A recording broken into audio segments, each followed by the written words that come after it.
এসেছেন আপনাদের কাছে, আপনাদের বাড়ি পাওয়ানোর জন্য যে লড়াইটা ওনারা লড়েছেন, তারপর যদি আপনাদের কাছ থেকে আপনারা তার পরিস্থিতি না হন, আর 1 মাস পরে বর্ষা চলে আসে, আপনি এখনো ভিক্ষা করেননি? টাকা পাওয়ার তো অনেকদিন হয়ে গেল। তোমাদের এইটা যে সমস্যা, জায়গা সংক্রান্ত সমস্যা, তো এটা মনে হয়নি যে এটা মিটিয়ে নিয়ে আমাদেরকে বাড়িটা শুরু করতে হবে? টাকা তো আর অনন্তকাল ধরে পড়ে থাকবে না যে সরকার আমাদেরকে অনেক সুযোগ দেবে।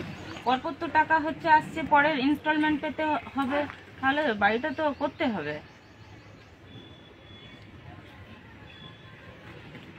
এর আগে যখন যে বাড়ি দেয়া হয়নি, এই যে মাটির বাড়িটা, সত্যিই যে অবস্থা খারাপ, কিন্তু তখন তো তোমরা যে আমাদেরকে বাড়ি দাও বাড়ি দাও বাড়ি দাও। আর দেখো আজকে যে বাড়ি তোমরা করছো না বলে আমাদেরকে এখানে আসতে হয়েছে।